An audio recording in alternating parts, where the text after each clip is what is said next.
அனைவருக்கும் வணக்கம். Usually I'll speak in mother tongue, but this video is for the Hindi speakers who are settled in southern part of India, especially Karnataka, Kerala, Andhra, Telangana, and Tamil Nadu. Before I start, I want to make one thing clear. This video is not against the Hindi speaking people. It's about something much bigger: language, migration, culture, and why people are forced to leave their hometown for better opportunities. So please watch the entire video before judging what I'm saying. I saw a video from Church Street, Bangalore, where a guy is asking people to sign a petition saying that everyone in Bangalore learn Hindi. And without any hesitation, people are signing it and saying Hindi is the national language and we can't express ourselves properly without speaking Hindi. But imagine if I'm doing the same thing in Mumbai or Delhi saying that everyone should learn Tamil or Kannada. Won't you guys get angry or beat the shit out of me? Around 30 years ago, many major companies and job opportunities were concentrated in North India. So people moved to North India for work and they learned to Hindi to communicate. And some people also learned Hindi so they can watch Bollywood movies, especially back then where subtitles weren't common. Nowadays, Bollywood movies not good as used to be. So anyway, coming to the topic, if you believe your own state and culture are so great, then why did you have to leave your hometown? Who put the superiority mindset in your head? If you simply Googled it, you will know that Hindi is not the national language. And somebody has to put this idea in your head, right? So I think it's the time to question where the idea came from. I'm not saying this to insult anyone. People migrate, they need better jobs, better opportunities, better salaries. That is completely understandable. Why aren't those opportunities available in your hometown? For example, I know what my hometown is mainly focusing on: tourism. If you have money and big influence, you can start a business or a hotel or a shop. People who doesn't have money, they have to leave their hometown to get jobs in Chennai, Bangalore or Hyderabad to find a job. I don't want to leave my hometown. Everything is nearby, life is cheaper, but for better opportunities, I have to leave. At least I know what my hometown goal is. What's your hometown or state goal is? Does anyone know that? Building another temple may create some jobs, a sculpture, construction worker, and temple maintenance jobs. That is fine. But that alone can't provide jobs for entire generation. So we should also ask how many jobs are we creating, how many companies are coming, how good our schools are, how good our infrastructure is. Because people are ultimately leaving their hometown for looking for better opportunities. And here is another problem. You might think your government is doing a great job, but are we paying really attention to that? Sometimes we are getting distracted by the entertainment that we forgot our actual problem. Actors are everywhere now, not just in movies, they are in reality shows, interviews with the deep personal questions, paparazzi video, and dating life, almost everything. Kind of like a Big Boss show, not only for the 3 months, but almost for an entire year. Meanwhile, you are forgetting your actual problem, leaving your hometown for better opportunities. Now let's talk about Bengaluru. A lot of Hindi speaking people have moved to Bengaluru because of the IT industries.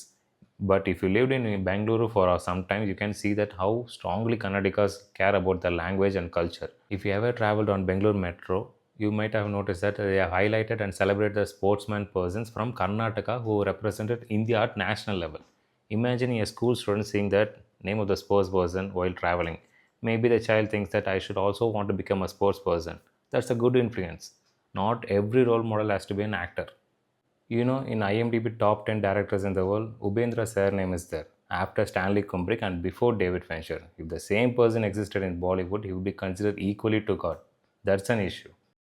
I saw a Reddit post where Kannadiga guy he had to travel almost other side of the building just to find another Kannadiga to talk to, even in his hometown. But some people are saying that I can't express myself in Bangalore unless I speak Hindi, so that everyone should learn Hindi. Don't you think that's a kind of a colonial mindset, expecting local people to change their language instead of making an effort to understand theirs? You know, India has 11 official recognized classical language. Out of 11, all four southern language, Tamil, Telugu, Kannada, Malayalam, recognized as a classical language. That's something we should respect. What kind of conversation do you actually need with an auto driver? Anna Whitefield. How much? 400. No, 300 only. Okay. 350 final. That's it. For basic thing like this, taking an auto or buying something from a shop, you only need few simple words. What do you expect from an auto driver? You want him to give you a life advice like in Tamasha movie to help you find your passion. You're just traveling from one place to another. You don't need a full therapy session. Kannadigas often speak Hindi with you because they understand you will be struggling with Kannada, and for and also want to make communication easier for you. That's a common courtesy, but expecting everyone in Bengaluru to learn Hindi just because some Kannadigas are willing to speak with you, it's not fair. If you move to Germany, can you simply demand that everyone should speak Hindi because you don't understand German? Probably not. Because you understand their language and culture are important to people living there. That same principle applies here. If you move to Karnataka, respect Kannada. If you move to Tamil Nadu, respect Tamil. If you move to Kerala, respect Malayalam. If you move to Telangana or Andhra Pradesh, respect Telugu. If someone comes to your state, you would want them to respect your language too. That's the whole point. Now let's come to the one common misconception. People still think that Hindi is the national language. No, India does not have a national language. And I want to tell you something personal. One of my colleagues is Marathi, and Marathi is a beautiful language with a huge history. Great Chhatrapati Shivaji. But he couldn't speak Marathi fluently, but he can able to speak Hindi. Isn't it something we should be concerned about? Every state has a great leaders, great warriors, great scientists. We proudly carry our surnames. We proudly talk about our ancestors. But if our ancestor come back today and saw that we couldn't able to speak our own mother tongue, would they be proud? And this brings back me to the three language policy debate. Instead of forcing every child to spend time on memorizing another language just because it's politically convenient, why schools can't give more importance to practical knowledge, financial literacy, communication skills, or basic law that would be helpful in future. India is called a country of unity and diversity, and I genuinely believe that 20, 30 years ago, when we meet someone from who speak another language, we often try to learn few words, sometimes greetings, sometimes funny words, sometimes even bad words. That's how we learn few bad words from Hindi, Telugu, and Malayalam. But at least we tried. That's what I want. Don't think you are a superior. Don't think your language is superior. Don't think another language is inferior. Just respect each other. I have seen big political leader giving speech saying that people from one state are being mistreated in another state while working there. Okay, but instead of getting angry at another state people, ask your own government why did our people have to leave in the first place? If people are leaving because there are not enough jobs, create jobs. If people are leaving, there are not enough industries, bring industries. If people are leaving, the infrastructure is poor, build infrastructure. That's the question we should be asking.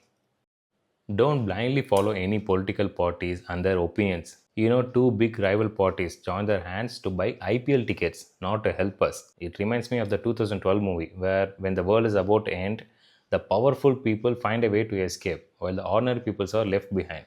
In the end, we are the one to have to live with the consequences. So don't let politics or political people to destroy your relationship with another ordinary person. In Japanese, there is a word, omayari. Treat others the way you want to be treated. And I think that's exactly what we need. You want people to respect your language, respect theirs. You want people to respect your culture, respect theirs. You don't want someone to force the language on you, don't force yours on them. So if you're living in any part of India, try to learn their local language. You don't have to become fluent. Just make an effort. Even if you don't know the language, that's okay. We have English and technology to help us communicate. But one thing is important, don't force your language on the local people. And to the people who speak the local language, don't hate the people just because they don't know your language. Help them, correct them politely.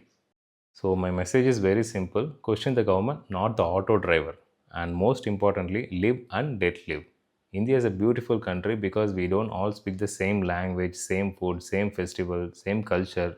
That's what exactly make India beautiful. Unity in diversity. So, that's it. நன்றி வணக்கம்